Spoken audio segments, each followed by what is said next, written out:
Oke, baik adik-adik, kita akan mulai lagi untuk materi yang pertama pada hari ini, yaitu tentang pengantar biokimia. Ya.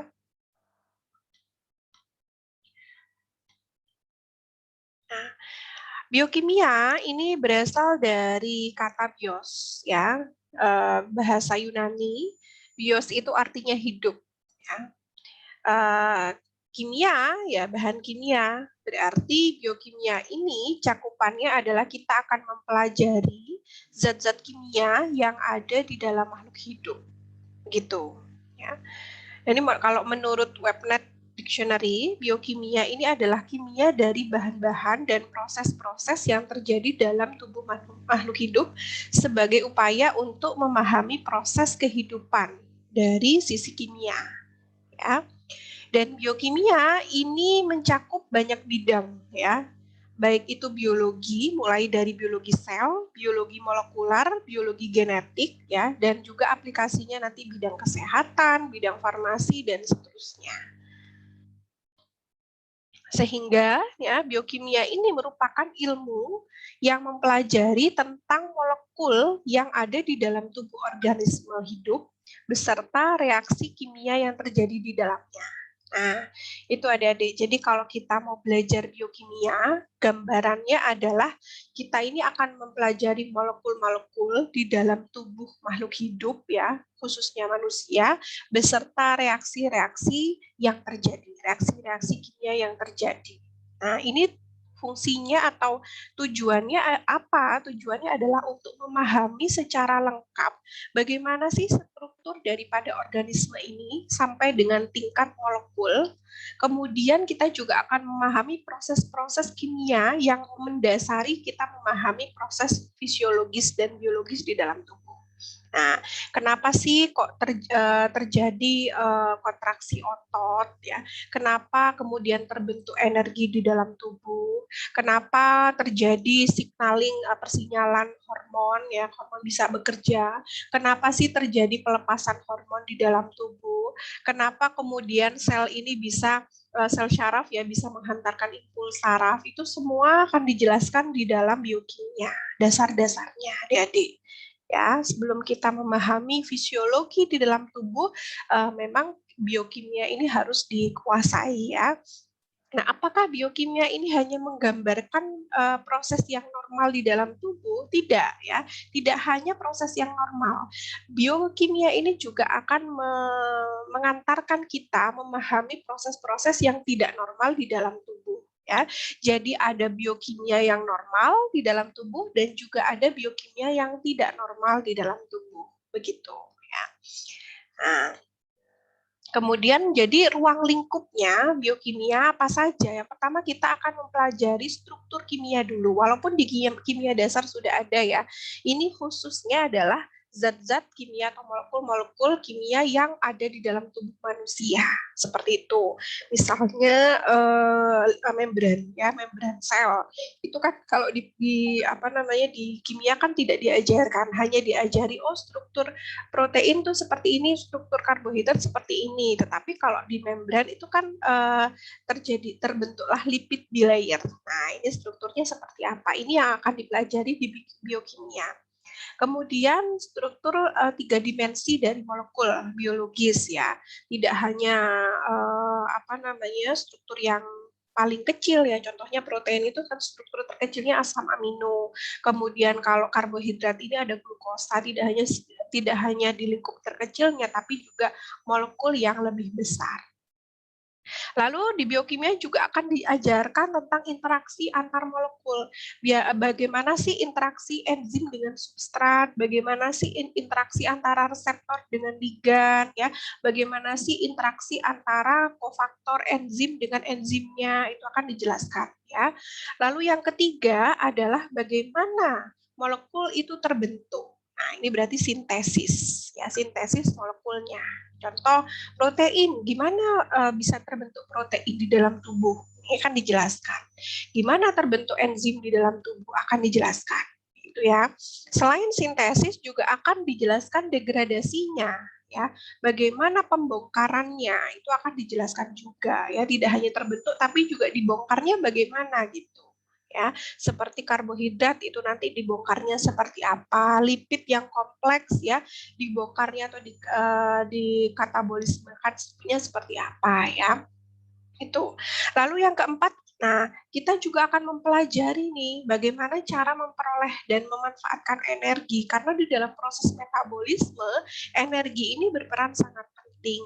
Kalau tidak ada energi maka proses metabolisme tidak berjalan. Maka ini akan dijelaskan, akan dipelajari di dalam bioenergetika begitu. Kemudian yang kelima ya, biokimia ini juga akan menjelaskan bagaimana mekanisme pengorganisasian biomolekul dan pengorganisasian aktivitasnya ya. Enzim itu aktivitasnya seperti apa sih? Fungsinya di dalam tubuh seperti apa sih? Setelah kita tahu strukturnya tadi bagaimana, interaksi molekulnya bagaimana, lalu mekanisme kerja dia bagaimana, fungsinya dia bagaimana. Nah, ini juga akan dijelaskan. Ya, kemudian yang terakhir adalah penyimpanan dan pemindahan dan ekspresi informasi genetik.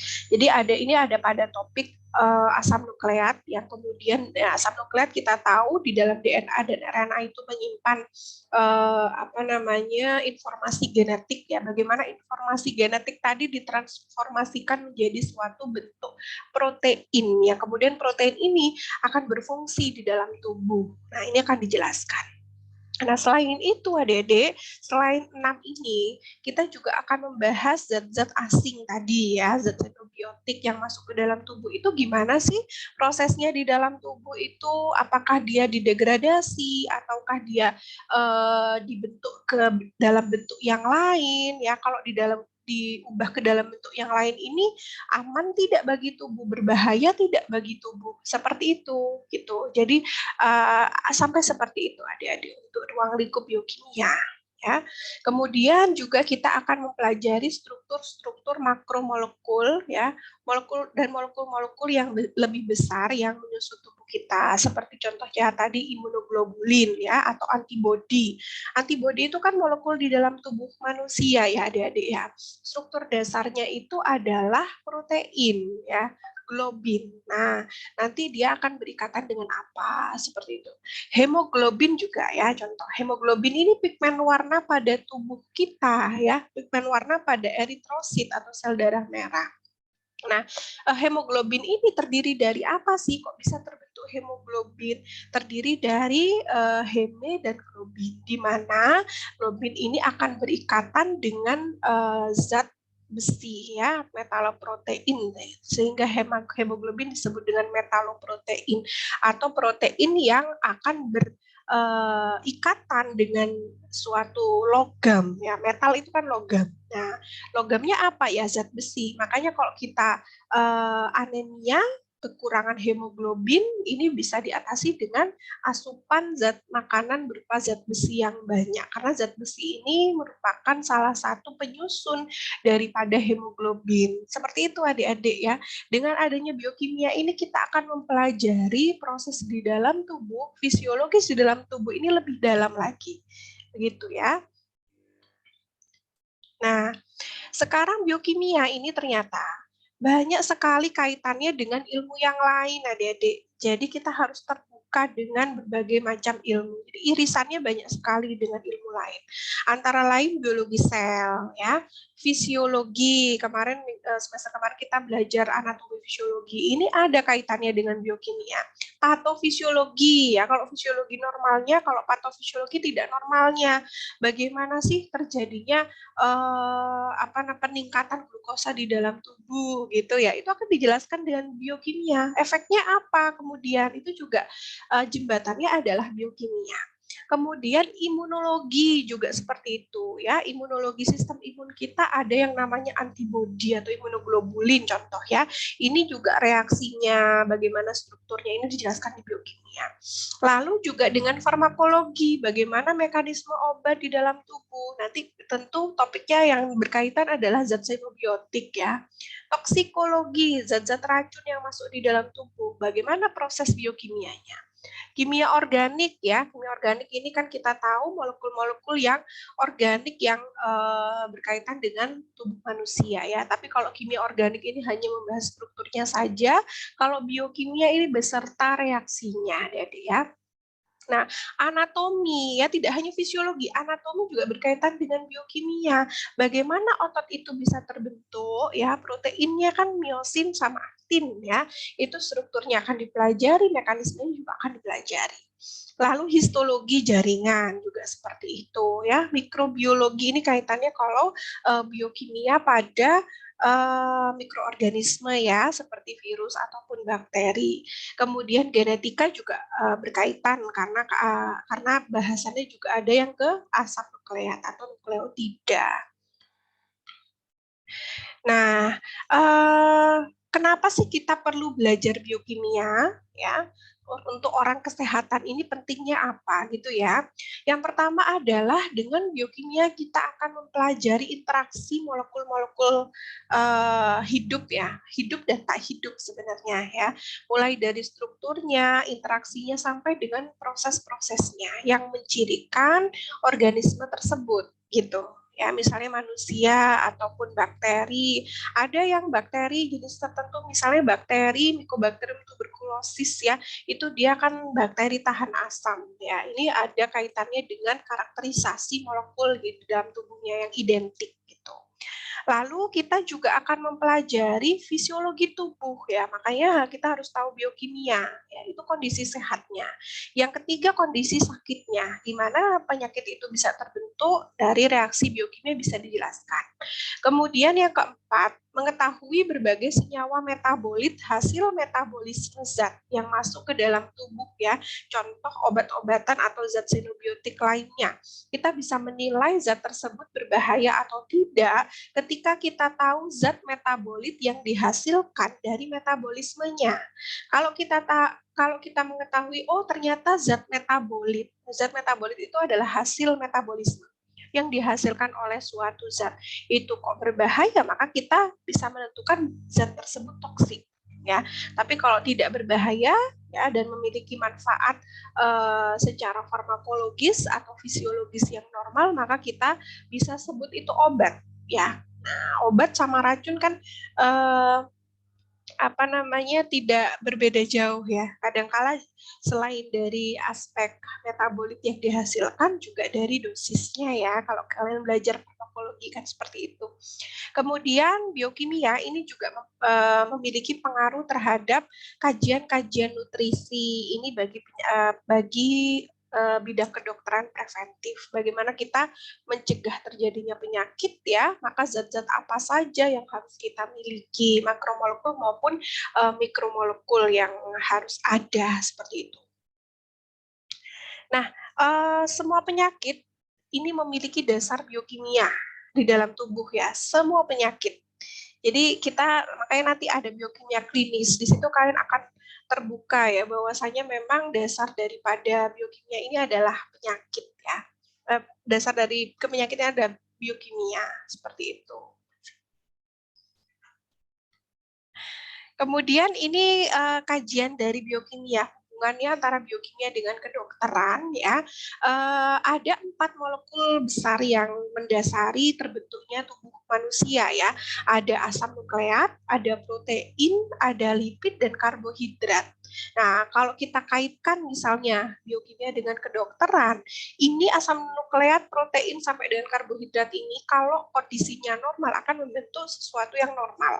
Tetapi kalau misalnya bentuknya tidak normal atau kadarnya berlebih atau kurang akan membentuk suatu penyakit.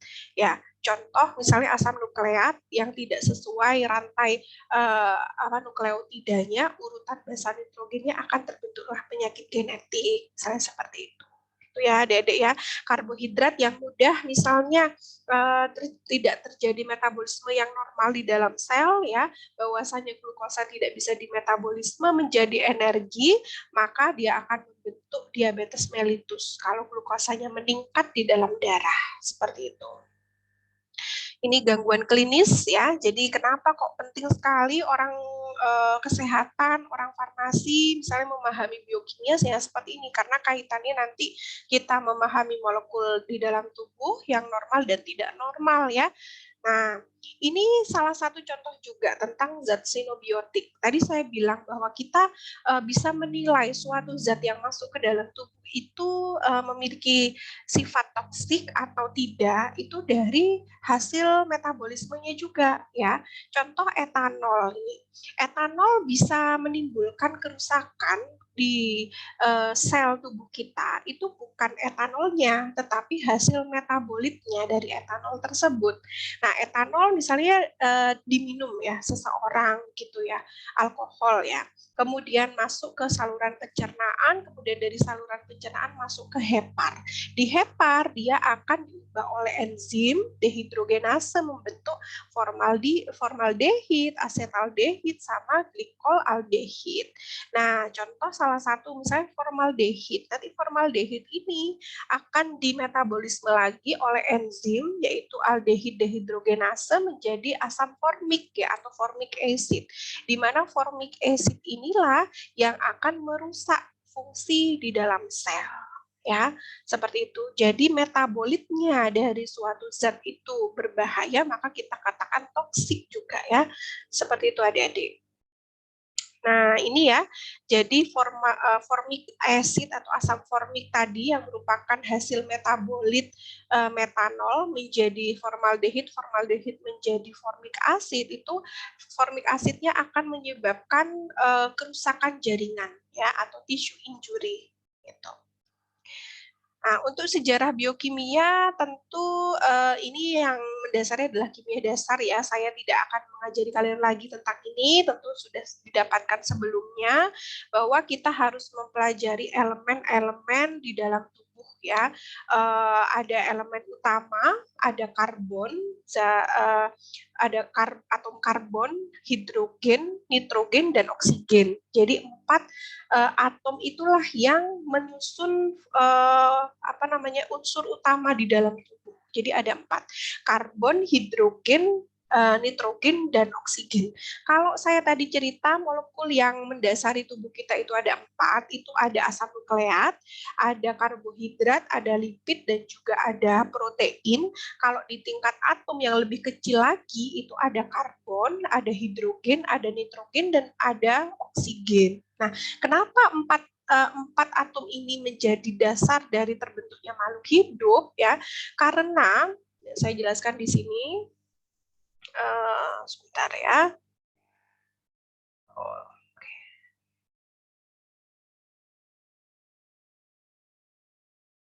Nah, di sini adik-adik 4 atom tersebut memiliki persentase yang paling besar di dalam tubuh ya. Oksigen ya itu menyusun 65% dari tubuh kita.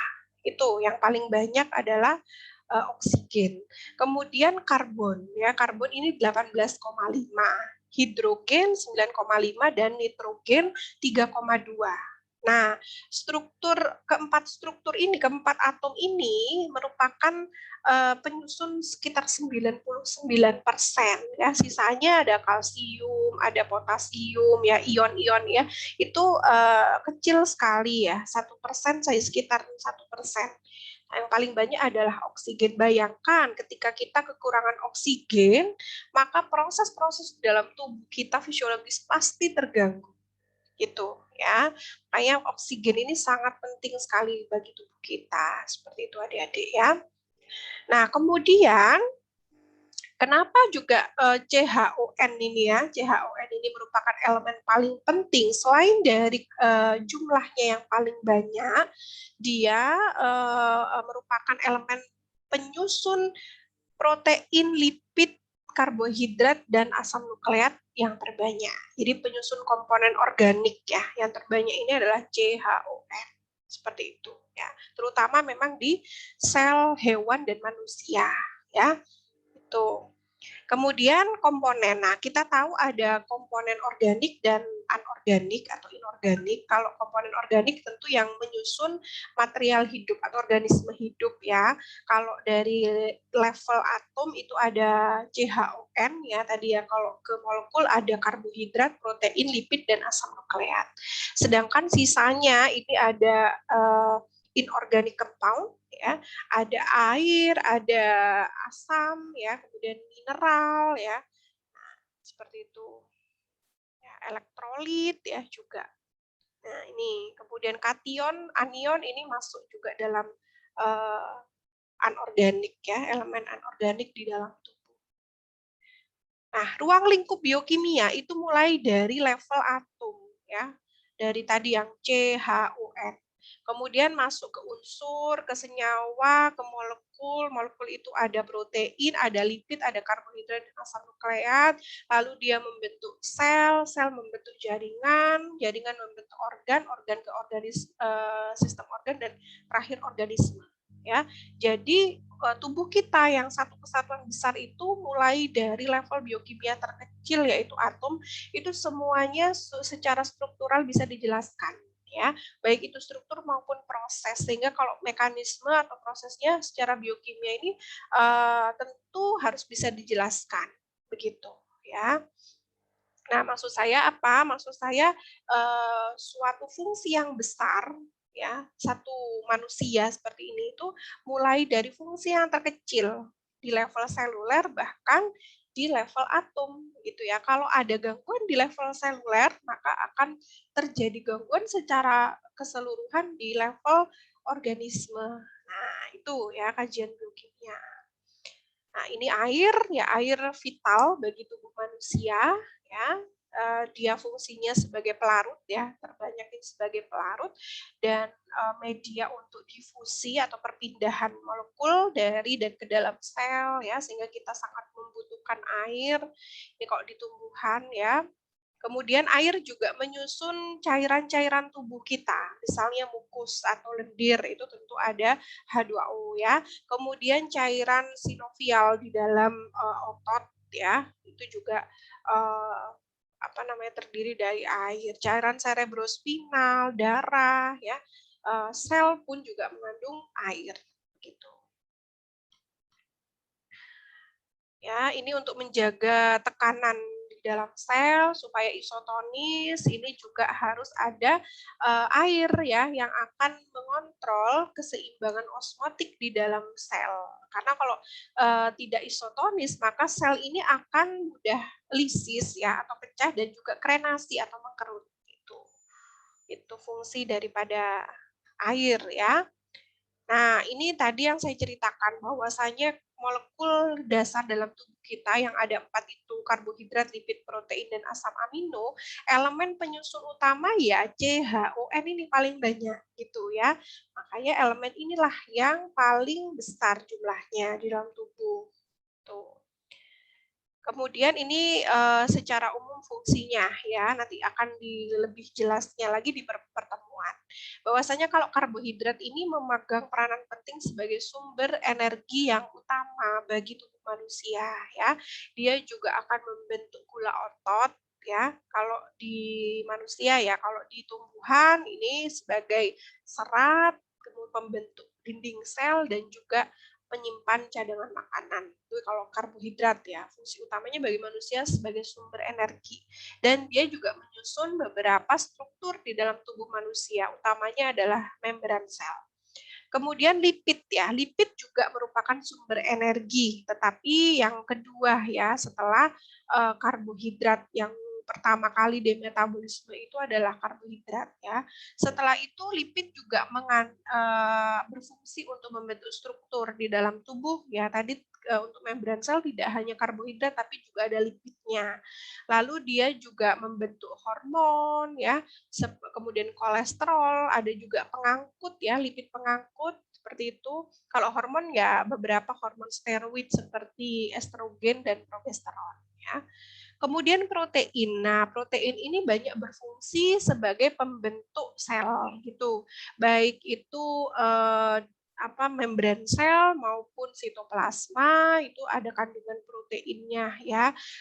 Lalu juga dia membentuk beberapa zat di dalam tubuh seperti enzim, hormon, dan juga antibodi. Lalu protein darah juga mengandung protein ya, terbentuk dari protein. Lalu hemoglobin ini ya sebagai zat pembangun. Kalau kita belajar SD dulu ya, pertumbuhan dan zat pembangun. Lalu yang terakhir asam nukleat. Asam nukleat tentu sebagai penyimpan informasi genetik di dalam tubuh kita, seperti itu. Nah, molekul ini menyusun makhluk hidup ya, dari yang terkecil tadi sudah dijelaskan, makromolekul sampai dengan organisme. Ini biokimia sel, nanti kita akan belajar juga bagaimana molekul ini membentuk sel. Nah, ini sudah kita pelajari dulu waktu biologi ya. Secara umum seperti itu, adik-adik, untuk pengantar biokimia ya, yang bisa saya jelaskan. Mudah-mudahan bisa memberikan gambaran kepada kalian nanti biokimia ini akan belajar apa, begitu ya. Nah, sampai di sini apakah ada pertanyaan adik-adik?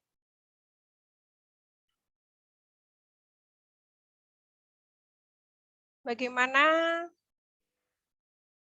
Kalau tidak ada pertanyaan, Bu Martina yang tanya ya. Nah, bisakah adakah yang bisa menjelaskan biokimia ini mempelajari tentang apa? Saya, Bu. Ya, Mbak Fatin ya. Silakan Mbak Fatin. Ya. Biokimia mempelajari bahan-bahan dan proses-proses yang terjadi dalam tubuh makhluk hidup dan merupakan ilmu yang mempelajari tentang molekul-molekul yang di dalam tubuh organisme. Ya, ya betul sekali ya. Jadi biokimia ini mempelajari molekul-molekul di dalam organisme hidup serta proses-proses yang menyertainya ya. Nih, kemudian biokimia ini biokimia ini ada kaitannya dengan bidang ilmu yang lain ya, Dede ya. Bidang ilmu apa saja yang berkaitan dengan biokimia?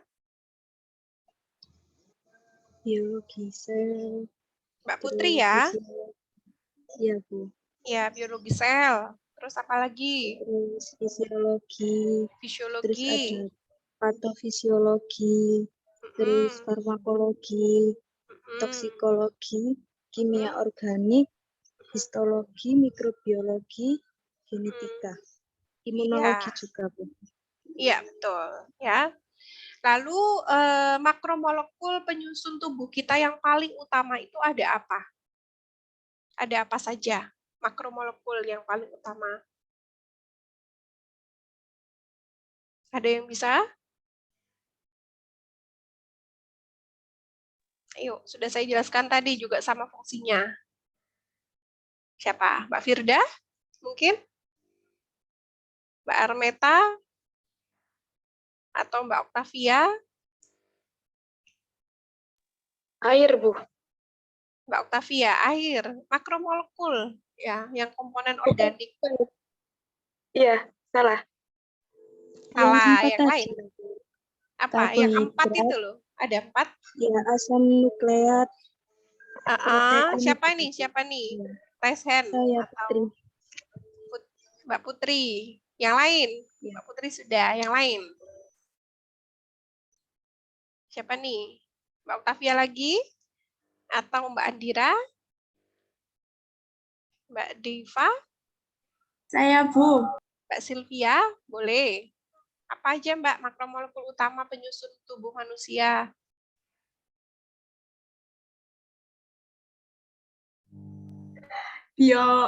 Karbohidrat, lipid, protein, dan asam nukleat. Iya, betul ya. 4 itu ya.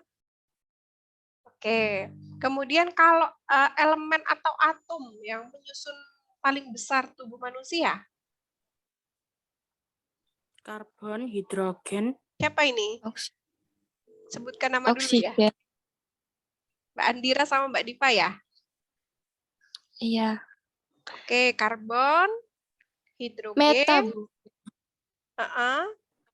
oksigen sama